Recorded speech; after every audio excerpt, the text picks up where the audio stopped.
60 Minutes Overtime. A very, very big hello to Wisconsin. It's great to be back. And it's great to be back in Madison. Welcome to Wisconsin. There are 7 swing states in this presidential election. Wisconsin is one of them. Wisconsin has been a recent battleground state, but historically it has always played this outsized role in American politics. 10 electoral votes on the small side, but punching above its weight. One of my big questions going to Wisconsin is we knew it was a swing state, but does that mean that the red team and the blue team are evenly matched and you've got 2 strong party bases, 2 tribes that are sort of equally populated? Or did it mean that voters swing back and forth? And that, I think, is what surprised me the most, that the state is purple, so are a lot of individual people. I don't vote Republican or Democrat or anything. I vote for who I like the best. That's how you switch Republican, Democrat back to Republican. Yeah. In reporting this story with trusty producer Dragan Mihailovich, we talked to folks in bars, restaurants, and in the local Rotary Club. Do you sense that, one thing we heard is, this is a purple county and a purple state? Wisconsin is a highly engaged state. The voter turnout is up around 80%.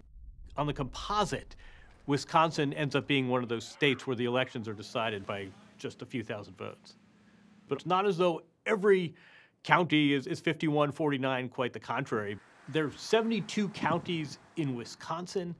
The last election, more than 80% of those 72 counties had a double-digit margin for one candidate or the other. In Kewaunee County, Barack Obama carried the county by 11 percentage points in 2008. 12 years later, Donald Trump carried the county by 33 percentage points. That's a 44-point swing in 12 years. It's remarkable. On the other hand, in Dane County, Joe Biden won 50,000 more votes than Barack Obama did in 2012. It's not demographics that are changing, it's how we think about our candidates, how we think about the parties. We spoke with Charles Franklin, the director of the Marquette Law School poll, one of the more reliable, well-regarded pollsters in all of America. Our state is fairly stable demographically. There are occasional places like Dane where the growth rate is high. But for the most part, the state has not dramatically shifted its demographic makeup or its population over the last 20 years. Wisconsin's the most evenly divided state in the country. We're the only state where 4 of the last 6 presidential elections has come down to less than 1 percentage point. We spoke with Ben Wickler, Democratic Party chair for the state of Wisconsin. Talk a bit about Wisconsin's political evolution. Wisconsin has a profound history as one of the birthplaces of the progressive movement in the United States of America. Liz Cheney was just here campaigning with Kamala Harris. They talked about how the Republican Party was founded in Ripon, Wisconsin as an anti-slavery party. Wisconsin was the first state to declare the Fugitive Slave Act unconstitutional in the 19th century. In the early 20th century, it was the first state to pass a statewide law protecting women from discrimination and ratifying the 19th Amendment so women could vote. We're the first state with unemployment insurance and workers' compensation.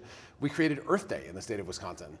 And then there's also a right-wing history. Joe McCarthy was this far-right senator, the creator of McCarthyism.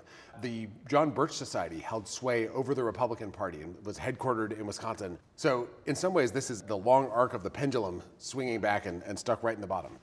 There's a pretty good independent streak here in Wisconsin. That has been shown over and over and over again. In the U.S. Senate, we have conservative Republican Ron Johnson, and we have liberal Democrat Tammy Baldwin. So if that doesn't tell you a story, I don't know what does. We met Brian Schimming, who's the Republican state party chair for Wisconsin, played a big role in getting the Republican convention in July to the state of Wisconsin. In some ways, we're like a lot of the country right now. You have the 2 bases of the parties, Democrat and Republican parties, that are pretty locked in. But with independent voters here, they'll vote on the issues of the moment and their concerns. And I always tell candidates who run statewide here, don't make a lot of assumptions about what the voters are going to do. You're saying the voters here, they can surprise you. The voters can surprise you. Look, the political graveyards around this state are full of people who were sure they were going to get reelected. I think a lot of us are independent. Yeah, voting on issues. Not party. Yeah. You know, like what's important to you? Wisconsin, when you register to vote, you don't do so by party, so there's no party registration. The other thing that's a little bit tricky is that they have same-day registration. So, for instance, in 2020, about 219,000 people registered to vote on Election Day, and a big majority of those voters swung toward Donald Trump. And that's one of the reasons why Donald Trump's support in the last election was underestimated. All these other swing state chairs, I suspect they think they have the decisive state. Yeah, they do. They don't realize it's Wisconsin. This is where the action This is where the action is.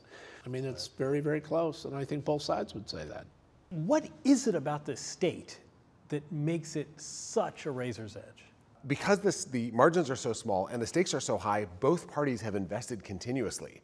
The swingiest of swing states. You sound like you're validating that. We call Wisconsin, it's not just America's Dairyland, we're America's battleground. There's your new state motto. Yes, we're the land of the nail biter.